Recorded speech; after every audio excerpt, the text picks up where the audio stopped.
what I actually had to pay. So during the Christmas season, my mother actually had to help me pay for it. And I was actually fortunate that I was introduced to leadership like right after that, because I know for a fact that I would never have to be inside a situation like that again. Right. But really what leadership has changed my life, it took me from being, I'm a full-time college student, so it's really taken me from being a broke college student, and also it's changed my whole life because I don't even think the way that I used to. Like I literally like read books all the time. Yeah. I'm almost finished with Rich Dad Poor Dad. And like that's one of my favorite books. But leadership has really changed my life because like I don't want to knock school, but almost every once in a while I start to think twice about why I am still inside school, because I really want to just live my dream and just be on my own business, follow through with leadership, and start like I want to own my own company within within the youth, the kids. I want to be able to have the kids be able to I want to teach them how to become entrepreneurs themselves. Yeah. Woo! Woo! And it really hurts me because I don't understand why they try to hide things. Society actually tries to hide the actual solution to life. Yeah, right. They limits us, and I that's a big part of my heart. That's really everything I always wanted. So, with all that being said, leadership is really taking me from being a broke college student. When I say broke, I'm talking about I used to drive a beat-down truck that everyone at school used to call a trap truck. And now I'm driving a 2013 Honda Civic. Right. Woo! That's a luxury. Woo! Woo! And I earned an extra $10,000 that month alone. And like it was really a blessing for me because, like I said, I was a broke college student. I always having to get money from my parents and my coach, and like I always had to ask them for like I say $20 to $80 every 2 weeks just so I can hang out with my friends and get a haircut. It changed my life. I owe everything to leadership, and like this is something I would never quit because it's doing nothing but building me up as a person. Like every day that I spend doing leadership, I'm just making myself a better person. I'm helping other people. I'm bettering their lives, and it's something I'm very passionate about now. And like if there's one tip that I can share with everyone, it would be to never second guess yourself. Because once you second guess yourself, you always have two choices when you're making a decision. And I don't want anyone to make the wrong decision, because that wrong decision can affect a lot of people, not just yourself, but a lot of other people also. Yeah. So always make the right decision because it can change everything. Woo!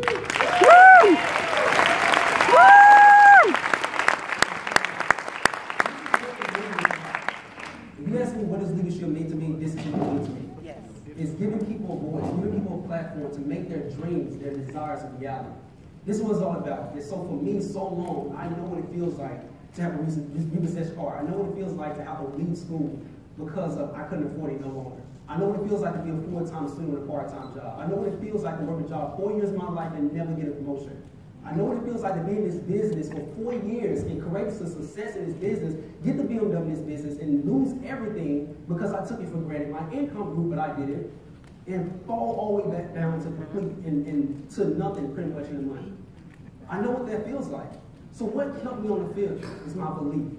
And the biggest thing that held me back from my success is my inability to see myself in whatever position I desire.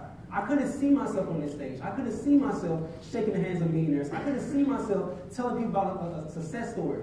Until my vision changed, and to me understanding it was all about the mission, that's when things started to get better. And I heard a story about 3 gentlemen going on this camping trip. And this one gentleman, when he's on the camping trip, he actually fell off a cliff. And as he fell off this cliff, the only thing held him on the cliff is his harness. And his other 2 friends that went on the same camping trip with him actually was panicking. They were trying to look for him like, listen, he's gone, where is he? They went back to camp, they found a rescue team. Right now it's kind of cold, and if of course you go on a mountain, you go at night, it goes below freezing temperature, right? And so if he stayed on that cliff, he would pretty much pass away. And immediately when we find ourselves in a vulnerable position, what typically happens? We question, we pray. We start praying to God and say, God, please save me. God responded and said, son, I need you to cut your rope. He said, God, if I cut my rope, I'm going to fall, I'm going to die, I'm going to freeze to death. God said, son, I need you to trust me, cut your rope. He didn't cut his rope. His friends, meanwhile, was looking for him. The morning came, and they seen him on the top of the cliff hanging. He was only 6 feet away from the ground. Oh, my God. My point is, sometimes we ask God for things that we desire, and he responds, yet we are fearful because the things that he gave us, or the door that he presented to us, is not the door that we expected. In my path, in my journey, being around this company 13 plus years, I couldn't see myself in a position where I wanted to be in. And I questioned the doors that God opened, the people that he put in my life, I didn't take advantage of because I was fearful. And so I want you to live 80% of your life in where you desire to be, and 20% of your right now. So you got to be able to focus on where you desire to be, and understand that this is where I am, embrace where you are, but say, listen, I understand my mission and my promise of my life God has made for me. So what I want to do is, before we leave, is turn over to my workout partner, Mr. Daniel Girdle. This guy never changed my life. He's going to go over quickly the transition that we must have from an employee to an entrepreneur, the mindset we have to have in order to make that a reality. Mr. Daniel Girdle. Thank you. Thank you for throwing this amazing event. I can see this room being 10 times larger. I'm a firm believer in Vision 2020, and yeah, I absolutely love the fact that y'all are here. Everybody that made that trip. So first and foremost, my name is Daniel Girdle. I'm originally from New Jersey. Anybody from Jersey in the building? I got a couple cats from Jersey in here. That's what's up. All right, so I'm a former employee who became an entrepreneur, and that's going to be our topic of discussion. So let's dive right in. Please write this down. The letter E, the number 2, and the letter E. E stands for employee. The number 2 stands for 2, and then entrepreneur. So E to E, kind of like B to B.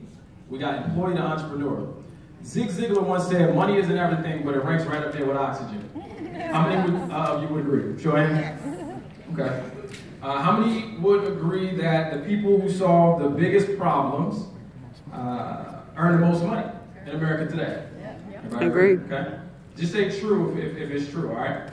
All right. Now, how many of you would agree that the top 3% earn majority of income in America today? True. Okay. Would you agree that they solve big problems? Yes.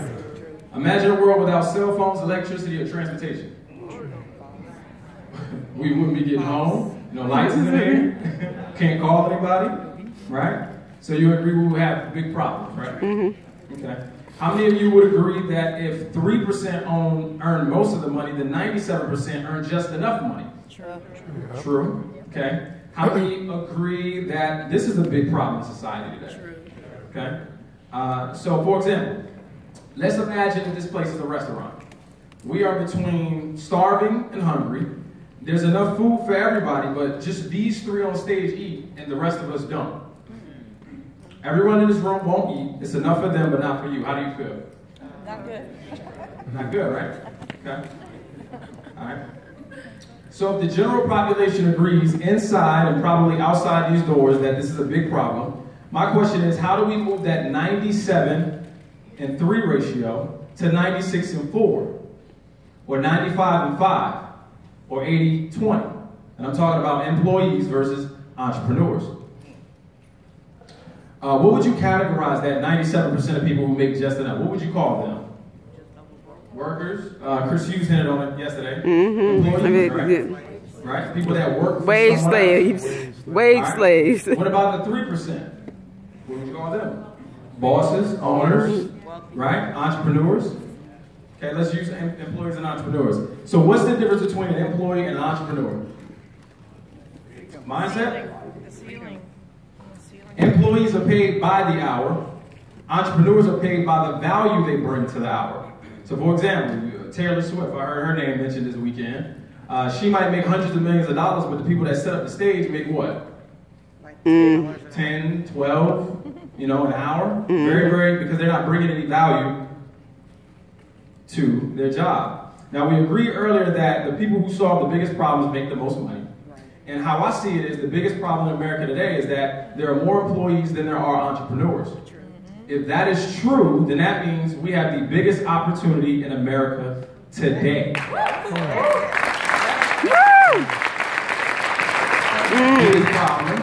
If you solve the biggest problem, you earn the most income. So how do we solve this big problem? We need a ridiculous amount of success stories from people who have made that transition from employee to entrepreneur. So please write this down. The first phase of making that transition from employee to entrepreneur is disruption. The day that I got started in this business, my mindset was disruptive. My mentor, Mr. Peden, told me, you are your business is you. If you are undeveloped, your business is undeveloped. Now, where I come from, I've never heard those words before, but that seed was planted into me, and it's manifested into who you see today. The second phase is the unlearn and relearn phase, okay? Unlearning things that you currently know and believe, those belief systems, and relearning something new. The third phase, you got to come back to the next event for that. I can't give it all in a few minutes, all right? So, what's the plan, right? We know what the problem is. We're looking for the solution, so how do we solve this problem? Please write down the letter B, and then write down the number 3 next to it. It's extremely simple. B3 stands for build body, build mind, build business.